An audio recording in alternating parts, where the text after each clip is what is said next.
दिवाली पर संकट में मां लक्ष्मी का वाहन, तंत्र मंत्र के लिए होता है शिकार। राजस्थान और उत्तर प्रदेश में फैला है उल्लू का कारोबार। Wild life crime control bureau कर रहा कार्रवाई। हर साल की तरह एक बार फिर दिवाली पास आते ही लक्ष्मी के वाहन उल्लू की मांग बढ़ गई है और उसकी जान संकट में है। पूजा करने के लिए नहीं बल्कि बलि देने के लिए इसकी जान संकट में अटकी हुई है। पक्षियों का व्यापार करने वाले इसे महंगे दामों पर बेच रहे हैं, जिसके चलते wild life crime control bureau इनकी खरीद फरोख्त करने वालों पर कार्रवाई में जुट गया है। वहीं जिम कॉर्बेट नेशनल पार्क में फील्ड स्टाफ की छुट्टियां निरस्त कर दी गई हैं, तो चंबल वन क्षेत्र में वन विभाग ने अपनी चौकसी बढ़ा दी है। आपको बता दें कि दिवाली के दिन तांत्रिक तंत्र मंत्र को जगाने का काम करते हैं और इसके लिए वह उल्लू की बलि देते हैं, जबकि उल्लू का शिकार करना दंडनीय अपराध है। लेकिन इसके बाद भी उल्लू की खरीद फरोख्त चोरी छिपे लगातार जारी है। क्यों दी जाती है उल्लू की बलि? भारत में हिंदू मान्यता के अनुसार यह धन की देवी लक्ष्मी का वाहन है और यही मान्यता इसकी दुश्मन बन चुकी है। मान्यता है कि उल्लू पर सवार होकर ही लक्ष्मी विचरण करती है, इसलिए उल्लू की बलि देने से मां लक्ष्मी कहीं भी आने जाने में लाचार हो जाती है और हमेशा के लिए घर में बस जाती है। दिवाली पर तांत्रिक गतिविधियों में उल्लू का इस्तेमाल होता है। पूजा के बाद बलि दी जाती है और बलि के बाद शरीर के अलग अलग अंगों को अलग अलग स्थानों पर रखा जाता है, जिससे समृद्धि हर तरफ आ सके, जो कि महज एक अंधविश्वास है और कुछ नहीं। ऐसा माना जाता है कि उसकी आंखों में सम्मोहित करने की ताकत होती है, इसलिए उनकी आंखों को ऐसी जगह रखते हैं जहां मिलना मिलाना होता है। पैर तिजोरी में रखे जाते हैं। चौच का इस्तेमाल दुश्मनों को हराने में होता है। वशीकरण, मारण जैसी कई तांत्रिक क्रियाओं के लिए उल्लू का इस्तेमाल होता है। सम्मोहन के लिए उल्लू के नाखून से काजल तक बनाया जाता है।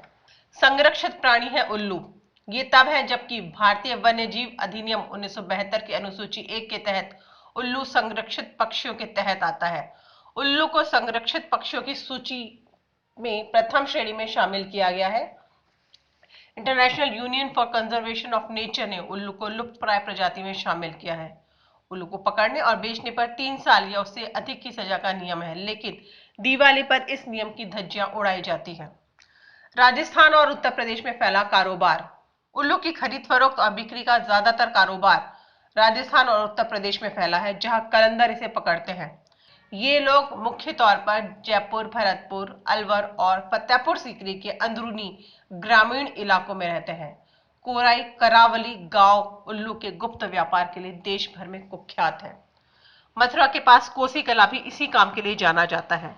कुछ आदिवासी, मुख्य तौर पर बहेलिया लोग, छोटे उल्लू को पकड़ते हैं और उनका प्रजनन करवाते हैं, जिससे दिवाली के मौके पर उन्हें ऊंचे दामों पर बेचा जा सके। एक नजर इस पर भी। दिवाली के समय 20 गुना तक बढ़ जाती है कीमत। दिवाली के समय उल्लू की कीमत 10,000 से लाखों रुपए में होती है। उल्लू के वजन, आकार, रंग, पंख के फैलाव के आधार पर उसका दाम तय होता है। लाल चौच और शरीर पर सितारा धब्बे वाला उल्लू का रेट 15,000 रुपए से अधिक होता है। ये है संरक्षित प्रजाति के उल्लू: rock owl, brown fish owl, dusky owl, born owl, collared scops, mottled would owl, Eurasian owl, grade hot owl, mottled owl विलुप्त प्रजाति के रूप में चिन्हित है।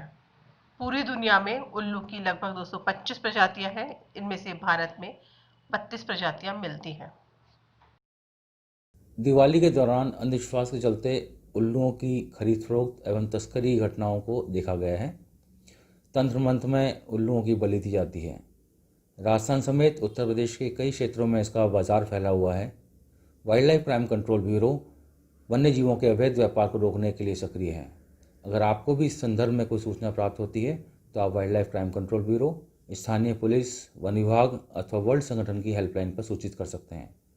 उल्लुओं को IUCN की लुप्तप्राय प्रजाति की श्रेणी में रखा गया है तथा साथ में ही इसे वन्यजीव संरक्षण अधिनियम 1972 के अनुसूची 1 के तहत भी संरक्षित किया गया है। उल्लुओं के अवैध व्यापार एवं खरीद फरोख्त पर 3 साल अथवा इससे अधिक की सजा का प्रावधान है।